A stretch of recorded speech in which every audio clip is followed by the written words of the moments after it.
The Kennedy Space Center in Cape Canaveral, Florida.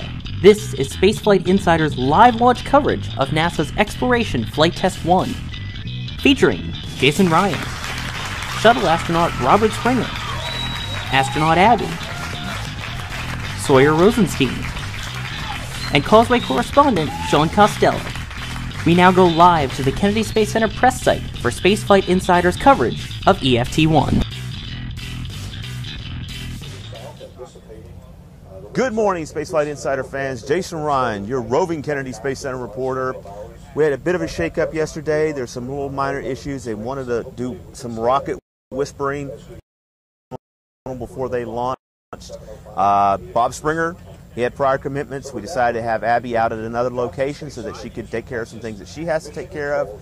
But our good friends at Boeing decided to give us Ginger Barnes. Ginger Barnes is an old acquaintance of mine. She's a great person to talk to. And you know, it's just kind of exciting to be out here today. The energy, the excitement, the band is back together, and I'm watching these NASA folks kind of just floating on air as they're out here. And I ran into an old acquaintance of yours. Mark, a great guy, always good for a... It's back together for the summer, and they do real jobs. They're not just making copies. They helped us perform our critical design review. And they Whoa, these young people are involved on the CDR? Yes, these young people helped us, and it was not lost on them that they are making history. And it was a great CDR. NASA loved it. All of our loved having young folks participate. And they were meaty jobs. They were real jobs. Well, you know, I have been known to be slightly negative from time to time, but there's a lot of talk when I was coming up in this, doing what I'm doing now, about, oh, we want to get young people in STEM. And while hearing that is nice, sitting next to Myron and sitting, you know, yesterday having Abby here and the others, I gotta say it's much more rewarding to see it happening, to see the young people. They had a panel discussion with the young people that are involved with that today. It's really nice to see that the aerospace contractors and NASA are putting their money where their be deliberate and disciplined about our growing the STEM involvement in the middle school, in the high schools, in college, and help people understand the opportunities that are out there and how exciting it is, and that it is hard, it's challenging, not just anyone can do it, but they can. Yes. And I mentioned the interns. They were phenomenal in their capabilities. It's almost intimidating because they are so smart. They are so smart and they bring so much to the table. The team, when we have these folks who are so thirsty to get their hands on something like the rocket. Well, let me ask you this. I mean, it seems like, you know, I've been doing this for about 7 years, and it's totally different from what you guys do, but if you do anything for long enough, it kind of, it loses the newness. It's not as new anymore. They kind of re-refresh that in you guys, don't they? They bring that back.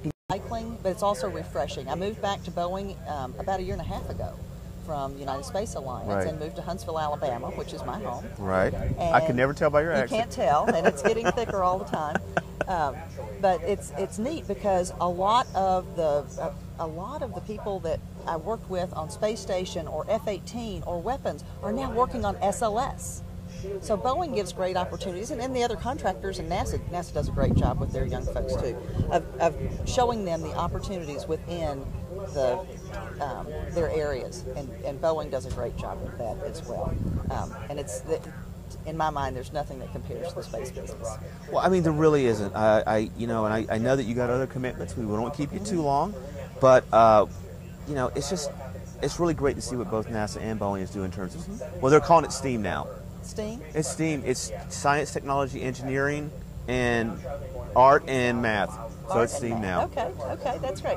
I would add, Jason, that this team, the SLS, Orion, and ground operations, they call it the tri programs, we all have a huge stake in what's going on today, and it's just phenomenal. Congratulations to the United Launch Alliance, Lockheed Martin and NASA Orion teams. I couldn't Really? be more excited. I don't. Maybe I'd be more excited if they were launching on an SLS. Well, it's coming. You only got a couple years. You know, you got to do what you can, Jason, what you have. I'd invite you to MAF, to me Shoot Assembly Facility, Thank to you. see flight hardware. We have flight hardware for the Exploration Mission 1. Please come. I'd invite your audience. You heard it, guys. I've I've been invited to go to the MAF. I think I should take Please them up come. on that so I could show you guys what they show me. How does that sound? We're we're very excited about SLS, but today is for Today's Orion. Orion, yes. I think we have a package ready for Orion as we get ready for our next guest to come on. We're having a great day so far. Everything is looking pretty good. And with that, we're going to switch out when I got the signal. In 2004, President George W. Bush announced the end of the Space Shuttle program and outlined NASA's newest objective. We will build new ships to carry man forward into the universe. The new crew exploration vehicle would be called Orion, to go along with the Constellation program that would launch it into space aboard an Ares rocket. In 2010, the Constellation program was canceled, but in May 2011, NASA announced the new Space Launch System and the multi-purpose crew vehicle, which kept the name Orion. The Orion capsule is designed to sustain 4 astronauts for 21 days in space, although it can be modified to fit 6 astronauts on a shorter mission. Prior to EFT-1, Orion was tested in Ohio, Virginia, Colorado, Arizona, New Mexico, and out in the Pacific Ocean. More than half of all of the systems that will be in the first manned Orion flight will be on board EFT-1, including the heat shield. Orion is covered in almost 1,000 heat shield tiles, similar to those used by the Space Shuttle. However, the main part of the heat shield is made of an ablative honeycomb-type structure made of fiberglass designed to burn away during re-entry. On this mission, the heat shield will reach 4,000 degrees Fahrenheit, or 2,200 degrees Celsius. Re-entry from a deep space mission would see temperatures closer to 5,000 degrees Fahrenheit, or 2,800 degrees Celsius. After that, the capsule is designed to splash down in the ocean after deploying 11 different parachutes. 3 parachutes pull away the forward bait cover, followed by 2 drogue chutes. After 30 seconds, those cut away, followed by 3 pilot chutes that will then deploy the 3 main parachutes. That will slow the spacecraft down to a splashdown speed of only 20 miles per hour, or 30 kilometers per hour. There, it'll be recovered by a U.S. Navy ship, and the data will be recovered and used to modify future Orion capsules.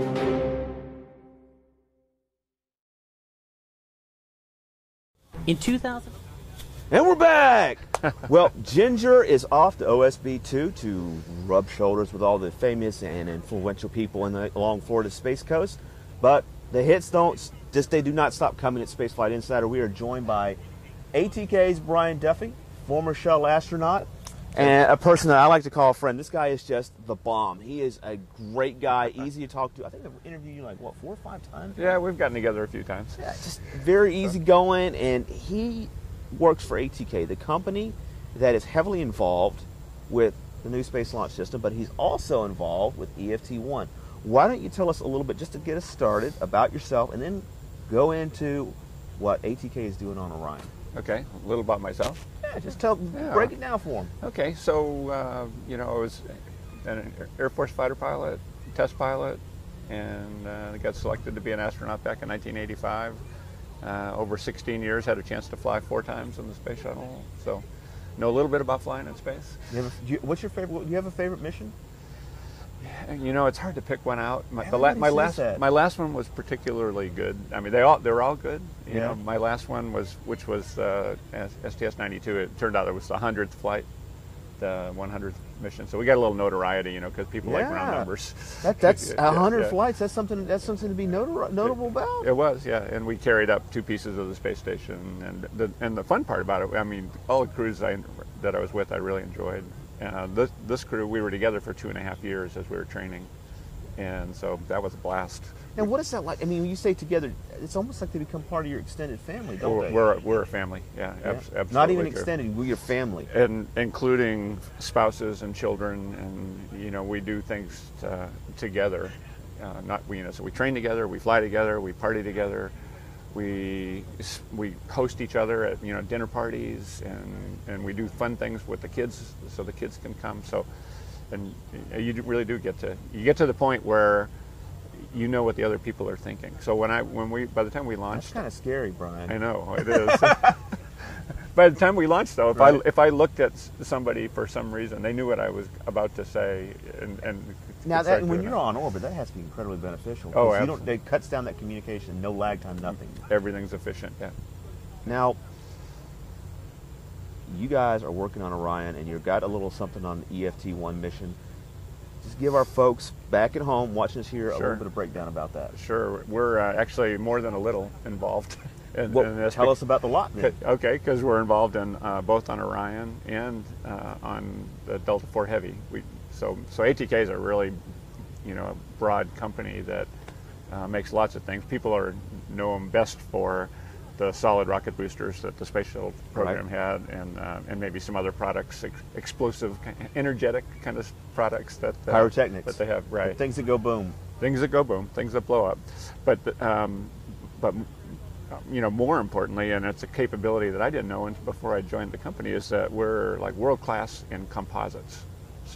So a lot of the composite structures that are on both Orion and the Delta IV Heavy. Those have to be huge in terms of spaceflight because composites are so much lighter. Right. I mean, what kind of composites are you working on? Tell us a bit about that. Well, the composites, we have composite tanks, propellant tanks. Any place you can save weight, you want to in a spacecraft. Mm-hmm. Yes. Because anywhere, yes. Just any place you can do it. So a lot of the components, a lot of the structures, panels, the ogive panels on Orion, I think most of the white structure that you see on the Delta IV Heavy, we made is composites, and it was made by ATK. We talked to Jason about that. Yes. Yeah, and Jason was out here. He's great. Another great interview. You guys have seen him on SpaceFlight Insider before, and he says, "Yeah, if it's white, pretty much it's ours." Right. Yeah. Pretty much. Yeah. I don't want to say exclusively it is, but it's a great capability that ATK has. We've been growing it in the past. In fact, I think it was a year and a half ago, we opened a brand new facility, state-of-the-art, 400,000 square foot manufacturing facility out in Utah. Yeah. There, and we're making aircraft parts. We make 600 parts on the A350. So every A350 that's flying, we make 600 parts on that. So, so it's a great capability. So we're involved pretty heavily on Orion. When they needed composites and they needed to save weight, they looked to us to make it. So we're on that. We're on the Delta IV Heavy, and then of course now we're also looking into the future, and we're working on SLS.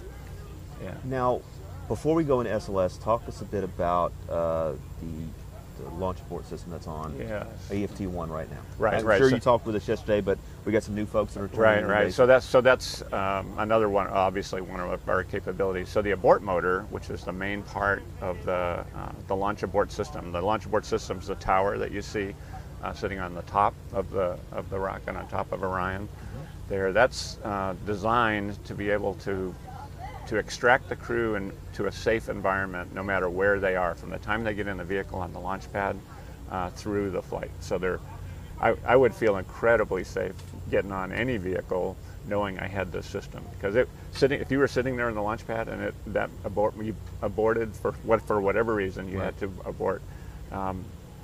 That motor would fire. You'd get just short of 500,000 pounds of thrust over 3 seconds, and it would pull the capsule free and put it a mile high and a mile down range and reorient it. It has an attitude control motor. What's the pull like on that, though? It would be somewhere just short of 15 Gs or so, or 14 Gs. But it wouldn't last long. But but you would definitely notice it. Now, the LAS that's on this one, is that the correct, or is it LAS or LAS? LAS, yeah, we call it the LAS. Is the LAS on EFT-1 different than what's going to be on upcoming flights? It is. We don't have a crew on board here, so we didn't need to have an active system. So we have an instrument. This is inert. It has all of the same properties, except it wouldn't work if we were to fire. We don't need it to work, so for safety reasons, there's no point in having active live propellant there. So it has inert propellant, and the only functioning part of the LAS is going to be the jettison motor, and so there are 3 motors that make up the system: the abort motor, the attitude control motor, which points the vehicle, for entry so the parachutes can come out, and then hopefully the one that gets used every flight, and just to jettison the system because we didn't use it to abort, is the jettison motor. Brian, let's get you to pause just for a second. It's starting to rain here. I think what I'm going to have happen is Bill, we're going to throw to one of our packages detailing the EFT-1 mission, and then once we get resituated from the typhoon that's blowing in, we'll pick it back up on the back side of this. Yeah, here he comes. Exploration Flight Test 1, or EFT-1, is NASA's next step towards manned spaceflight since the Space Shuttle program ended in 2011.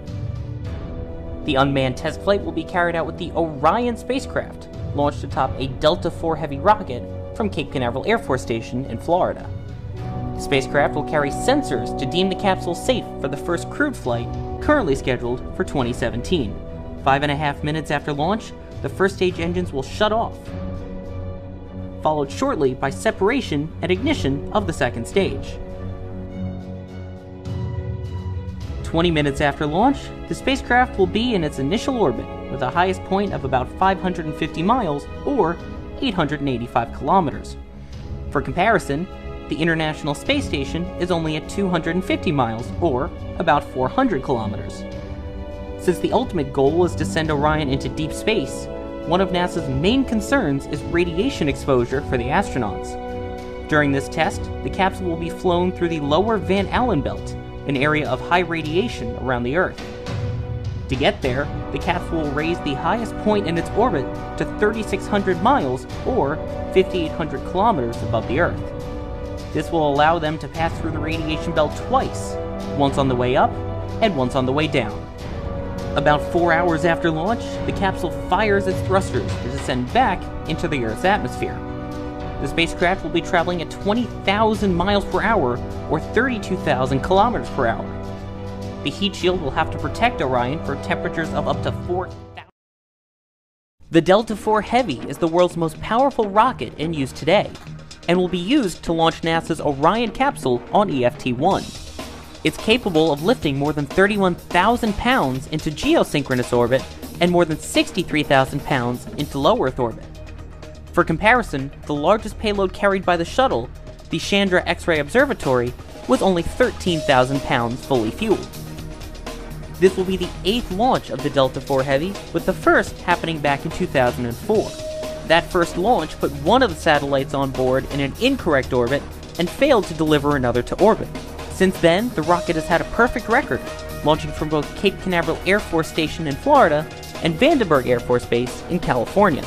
The first stage is made up of 3 common booster cores with 3 RS-68 engines that burn liquid hydrogen and liquid oxygen. The first stage produces almost 700,000 pounds of thrust at sea level. About 4 minutes after launch, the 2 boosters on the side separate. 5.5 minutes after launch, the last booster shuts down and separates, followed by ignition of the second stage, powered by one RL-10 engine that also burns liquid hydrogen and oxygen. That second stage will help boost Orion to the highest point in its orbit of 3,600 miles or 5,800 kilometers. Spaceflight Insider talked earlier this year with United Launch Alliance's Tony Taliancich, who explained what makes this Delta IV Heavy rocket different from any other. The Orion vehicle is different and requires unique accommodations, some things that we had to modify inside the tower itself to be able to accommodate the larger diameter payload and slightly higher payload. The Orion capsule was rolled out inside its fairing on November 11th and attached shortly thereafter to the rocket. Orion will be the first non-military payload for the Delta IV Heavy.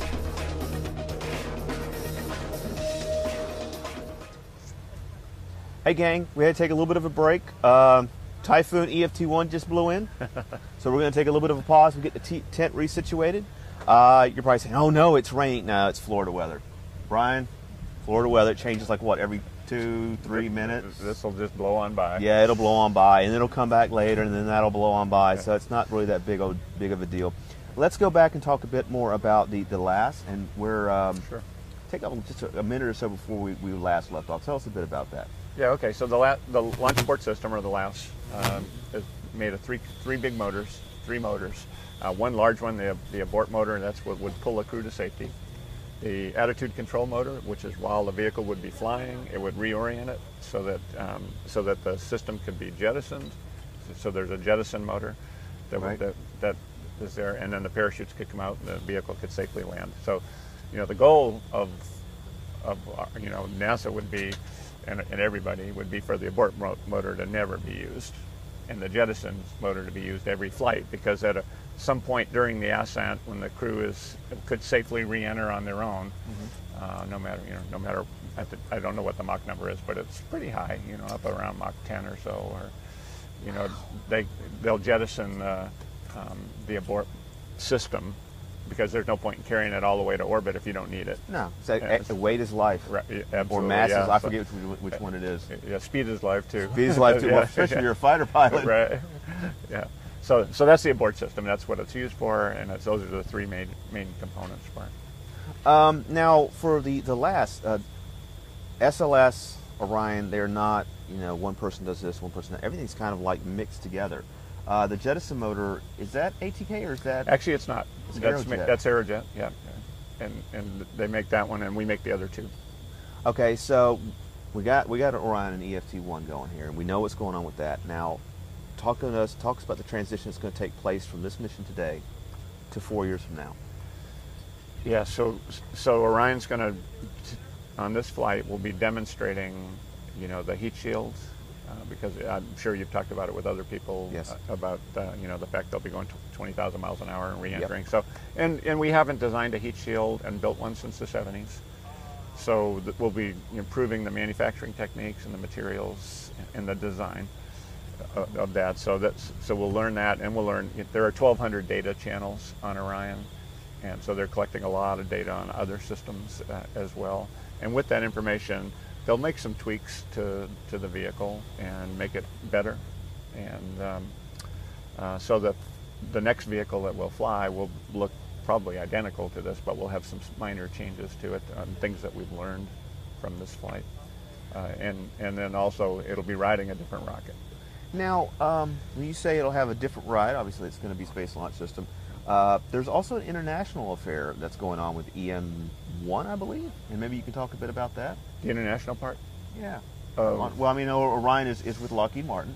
Right. They got another component that's actually, it's going to be the service module. The service module is being produced by the European Space Agency. Correct. Yes. So we talked to Ginger, and much like on ISS was an international affair. Do you get the impression also that it's kind of like the band is getting back together? That's what everybody's been saying out here, Well, it makes a lot of sense. Right. We've had great success on the International Space Station working together. Why not continue that, right? If it works, if it's not broke, why fix it? Right.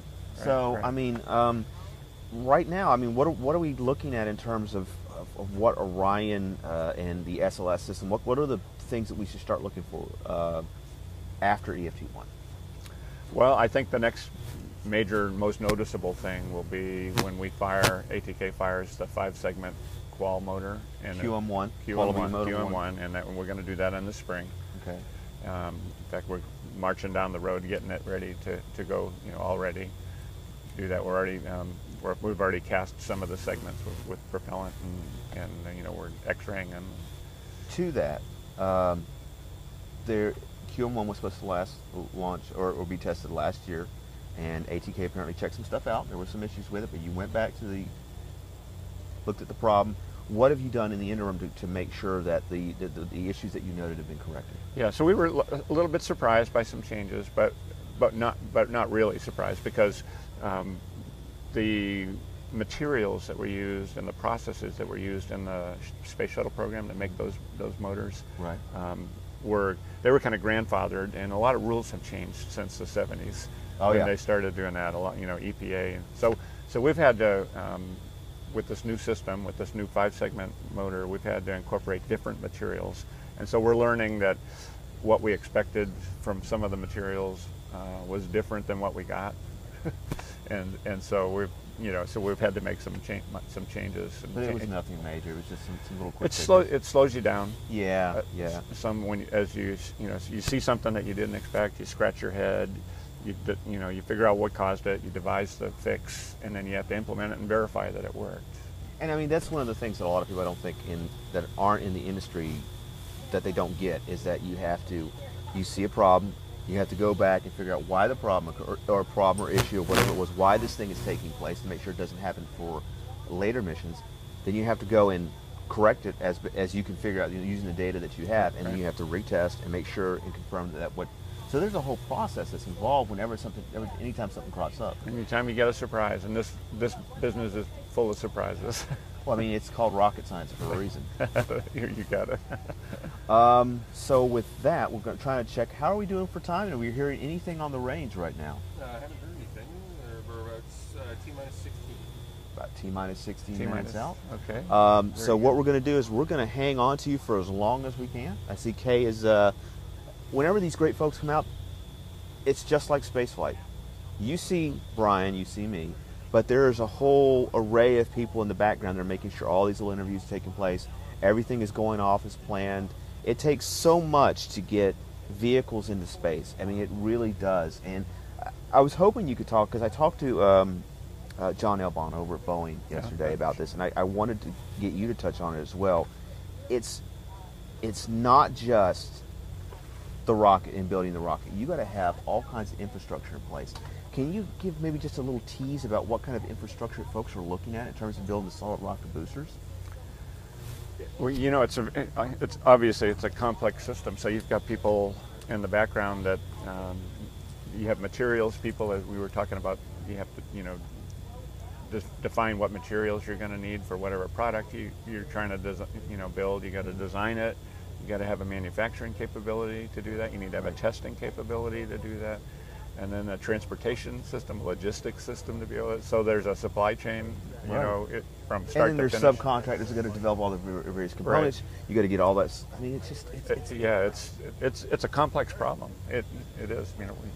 It is rocket science. It's it tough. Really is. It's I mean, and we're talking rocket science in terms of testing, just in terms of the logistics involved. Yes. It's got to be, it's got to be enormous to try to figure out where everything's got to go in place, and so I get where people are kind of, and maybe you can talk a bit about this too. There's some frustration that things seem to be going very slowly, and let's be fair. During our race to the moon with the Russians, we went through several spacecraft, several launch vehicles. Although we were repurposing, intercontinental ballistic missiles. Right. We had a running start. We had a bit of a start there, but this is a little bit more a slower process. Now, do you see that as a way you guys are dealing with the budgetary constraints that you're under? Because NASA's budget stayed pretty consistent. It's not really seen a whole lot of up or down, and as well as making sure that you guys get it right the first time, or what is it like from where you're at? Yeah, the budget does drive the pace, right? At which things happen. But you can only go, even if you had an infinite amount of money, you can only go so fast. Right. It's going to take some amount of time. And then given the budget, then you have to plan within the budget, the rate at which things will happen and what happens when. You have to have we have something called an IMS, an Integrated Master Schedule. Mm-hmm. And we do our best to stay with that schedule. That schedule gets baselined. It's like, given this budget, this is how things are going to happen. And so that defines your timeline. Right. There, and then you probably give yourself a little margin in there in case you run into problems, so that you'd rather not slip it. Well, I mean, obviously, but I mean, sometimes you just can't help it; can't be avoided. No, that's true. And now, what is it like on the inside in terms of SLS and Orion? What are folks within the aerospace community? How is it now that things are starting to happen? We've talked about the technical aspects and what it's required to do A, B, and C, but what does it feel like? What are your feelings like on the inside? Yeah, we feel like we're starting to accelerate. Things are starting to happen. Yeah. We're to use the analogy, we're lifting off the pad right now. Right now, yep. We're just getting started. We're lifting off, and we're looking to get to continue to accelerate. Now, let me ask you this: this is a big if too. If Congress and the President can recognize the importance of space exploration, and I'm going to phrase it just like that, if they can recognize the importance of space exploration and the budget gets increased, do you think it's possible that, I've heard talk that SLS could fly as much as one mission a year? I don't see why it couldn't. We certainly have the throughput, the ability to be able to make the hardware, and we have the processes to do the planning and everything that would be required to fly the mission. So yeah, we could do that. I would love for that to happen. Missions to Mars are coming up. You got missions to an asteroid coming up. What are your thoughts on the future of human space exploration at present? I'm excited. I'm excited about it. First of all, I'm really happy to be part of the program, building the program that is going to take the next generation to Mars. I don't know the route we'll take to get there, right, but you need to have the capability to get there. And Orion and the SLS, the Space Launch System, with those two systems, which we're, what we're spending our time on money on right now, with those two systems, it'll enable the next generation to continue. So I'm very optimistic about the future of human space exploration. Well, Brian, I know that you have a commitment you got to go to in a few minutes, so I think what we're going to want to take a look at is the Delta IV Heavy. I think it'd be a good idea to take a look at the launch vehicle that actually is set to fly today. It's a massive rocket. It's on its first non-Department of Defense mission with this flight. Right. So very historic. Right. I'm sure that you got a little bit of your own history to make when you go and talk with some of the folks that are out there. With that, Bill, if we could get you to go throw that package up, check out this great package by SpaceFlight Insider's partner Talking Space on the Delta IV Heavy. The Delta IV Heavy is the world's most powerful rocket in use today, and will be used to launch NASA's Orion capsule on EFT-1. It's capable of lifting more than 31,000 pounds into geosynchronous orbit and more than 63,000 pounds into low Earth orbit. For comparison, the largest payload carried by the shuttle, the Chandra X-ray Observatory, was only 13,000 pounds fully fueled. This will be the 8th launch of the Delta IV Heavy, with the first happening back in 2004. That first launch put one of the satellites on board in an incorrect orbit and failed to deliver another to orbit. Since then, the rocket has had a perfect record, launching from both Cape Canaveral Air Force Station in Florida and Vandenberg Air Force Base in California. The first stage is made up of 3 common booster cores with 3 RS-68 engines that burn liquid hydrogen and liquid oxygen. The first stage produces almost 700,000 pounds of thrust at sea level. About 4 minutes after launch, the 2 boosters on the side separate. 5.5 minutes after launch, the last booster shuts down and separates, followed by ignition of the second stage, powered by one RL-10 engine that also burns liquid hydrogen and oxygen. That second stage will help boost Orion to the highest point in its orbit of 3,600 miles or 5,800 kilometers. Spaceflight Insider talked earlier this year with United Launch Alliance's Tony Taliancich, who explained what makes this Delta IV Heavy rocket different from any other. The Orion vehicle is different and requires unique mission, unique accommodations, some things that we had to modify inside the tower itself to be able to accommodate the larger diameter payload and slightly higher payload. The Orion capsule was rolled out inside its fairing on November 11th and attached shortly thereafter to the rocket. Orion will be the first non-military payload for the Delta IV Heavy.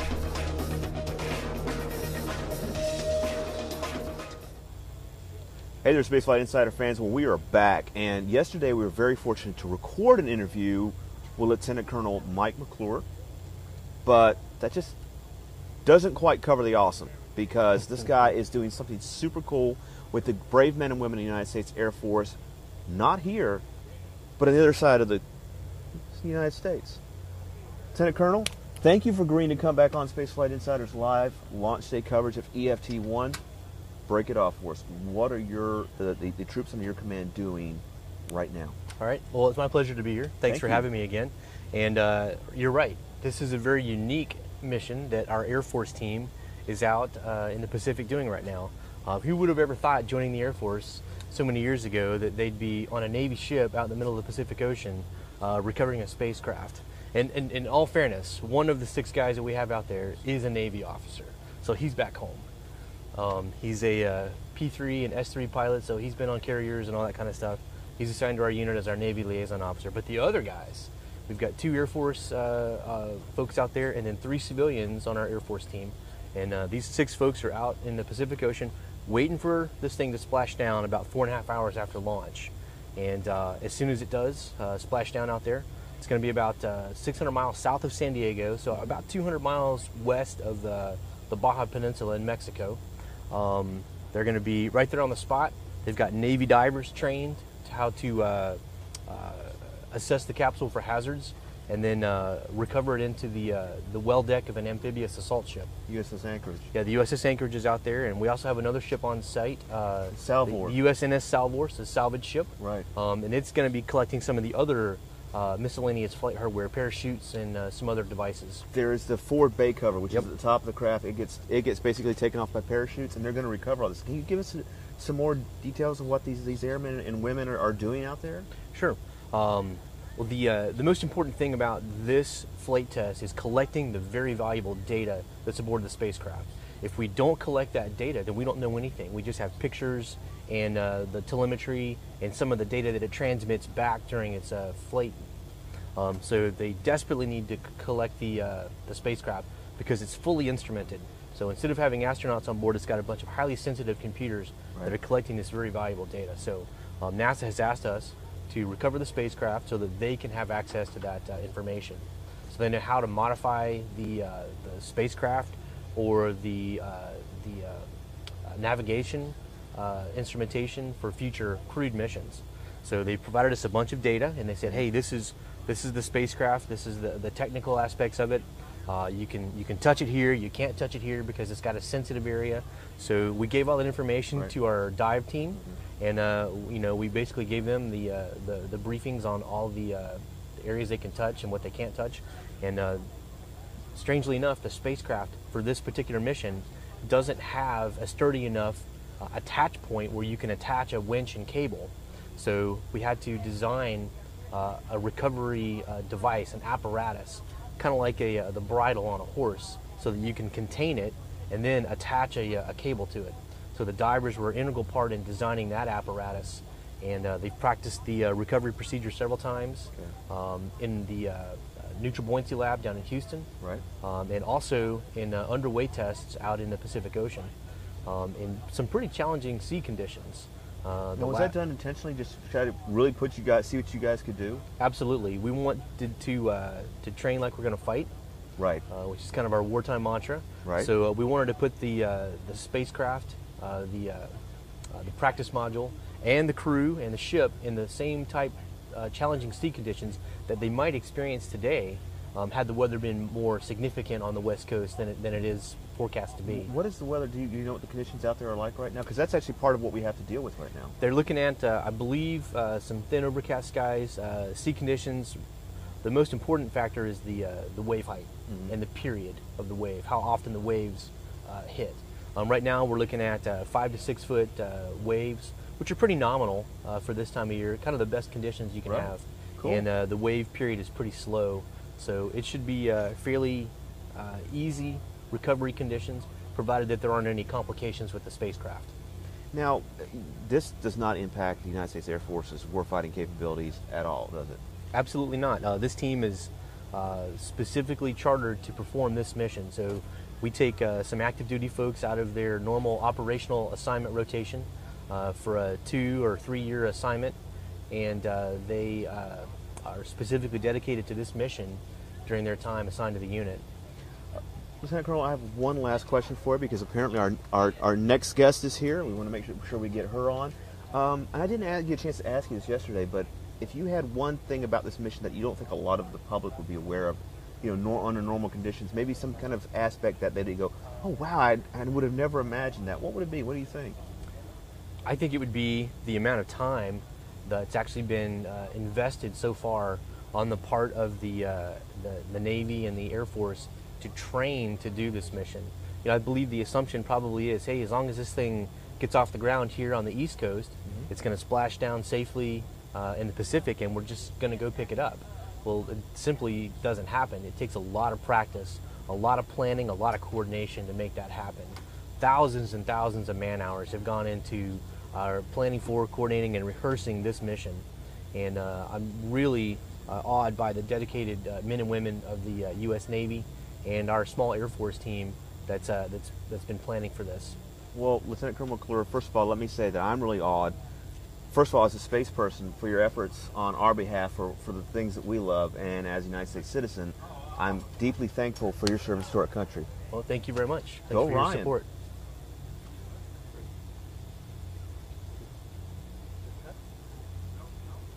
Degrees Fahrenheit or 2200 degrees Celsius. After a 4.5-hour flight, the parachutes will deploy and the capsule will splash down in the Pacific Ocean just off the Baja Peninsula. There, it'll be retrieved by the U.S. Navy.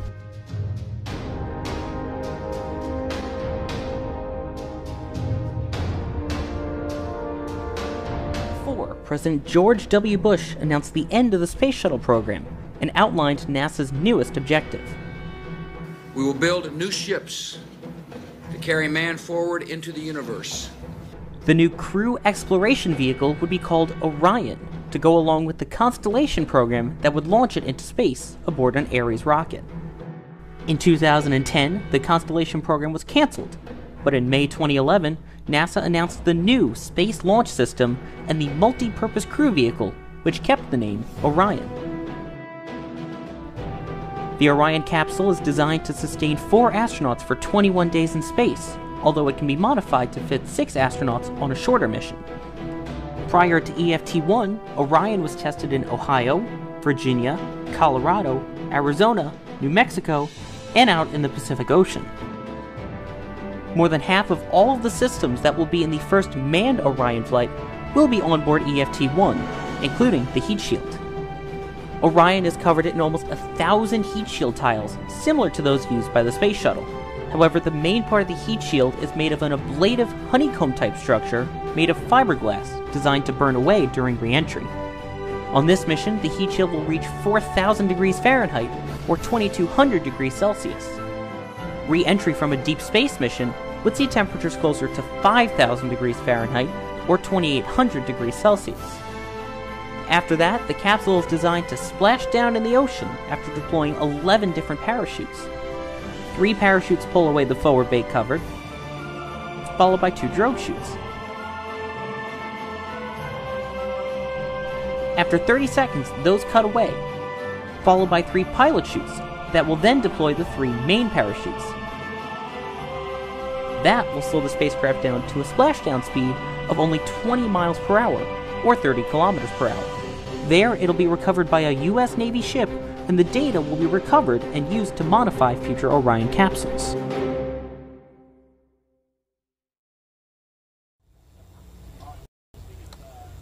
We're back, SpaceFlight Insider fans, and we are less than 15 minutes away from the launch of NASA's Exploration Flight Test 1.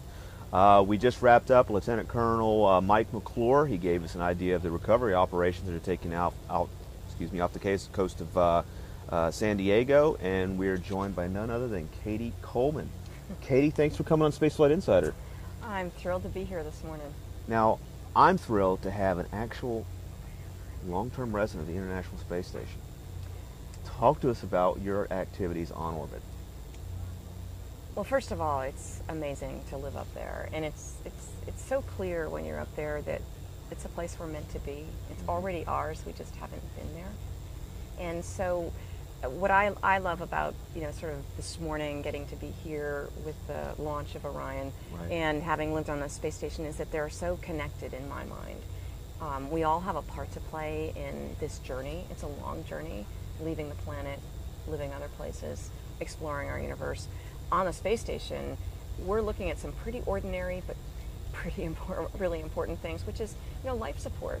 Recycling the air, recycling the water, it's completely essential. We can't go to Mars without having those systems nailed down. On the space station, they break all the time. Yes. And it's not because they're designed by bad people or a bad design, or it is because it's a different environment. It's a hard environment, and we don't understand it yet. Now, we've learned a lot, and certainly those systems are plugging along really nicely. And I think what's kind of cool is that down here on Earth, there's a use for those systems too in disaster relief situations or places where it's hard to get water. Oh, I hear the helicopters, so we really must be close to launch. The Blackhawks are, I love that. I love hearing that sound. That or the T-38s as they zoom by. It's true. Very cool. And so, so to me, it's really exciting that these systems are used on the Earth as well. Right. And for Orion, they're essential. Oh, they have to be. That's a good sign. It's the NASA helicopter. I was wrong. Not a Black Hawk. It's a good sign. It's pretty amazing to be here. You can just kind of feel the excitement in the air. The band's back together. People are doing things again. Well, and at NASA, we've actually been doing things. It's just that some of those things are kind of quiet. What kind of heat shield is on Orion today? That started in a plan many years ago, more than 10, looking at the different kinds of materials. And so today is a test flight to test a lot of things that we've been working so hard on. And so there's basically people's careers are invested here because they know that their kids are going to be on a ship like Orion. I mean, Orion, if my fist is the Earth, Orion is our ticket, around the Earth and then leaving Earth orbit, which is a really big deal. Something we haven't done in 4 decades. It's true. It's huge. It's true. And then coming back home, what goes up must come down. And I mean, we were sort of joking about it, but the extra speed that you need to leave low Earth orbit, when you come back home, you have to have a way to bleed that get rid of it. speed You have to off. ablate it. So we're using the friction of the atmosphere. We're coming in steep on purpose. We're coming in fast and steep on purpose because we need to bleed that speed off.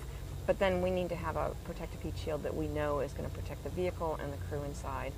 Orion, this mission today, has 1,200 sensors on board. 1,200. They're measuring the temperature inside as if I was there. They're going to see what the crew would feel. They're measuring the stresses on the vehicles, the pressure. We're seeing, does everything come apart at the right time? Does everything, go together and work together and start up on time? It's a really big test, and it starts with this launch. Now, there have been a lot of people have been saying, well, Orion really isn't the actual vehicle that will make the primary journey to Mars. But in my mind, while that is correct, it has the most important part of that mission to Mars and back to Earth, because Orion is tasked with getting people out of the atmosphere and then coming back home through Earth's very dense atmosphere. Exactly. Can you tell us a bit more about that? Well, first I'll say I think it's pretty cool that there's a generation of kids that are going to understand that, it's just a fact of life. You need different kinds of spaceships, right? Mm-hmm. So we need ships that, that go in Earth's orbit. We already have those. We have the space shuttle. We have the space station. We need ships that can leave Earth's orbit. The first one they're going to think of is going to be Orion. Right. And to them, it's just going to be a normal thing. Like, of course, we have Orion that takes us out into deep space, and then of course we need a landing capability. Right. Or maybe a place to live out there at on the other side of the moon, or so we need different kinds of vehicles. But Orion is the one that helps us both leave and come home. And those are the capabilities that this test flight without people is going to test. Talk about your time. So we talk close with a little bit. What I think that up the talking points in space. It's really important. One, no.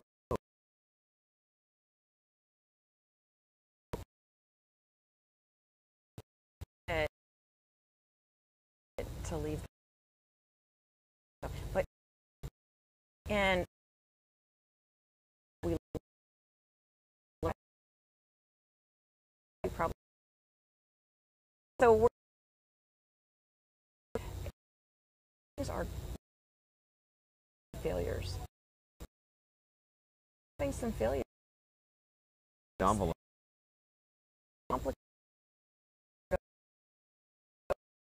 And it takes fit 6 astronauts on a shorter mission. T-minus 3, 2, 1, 0. Ignition. Liftoff.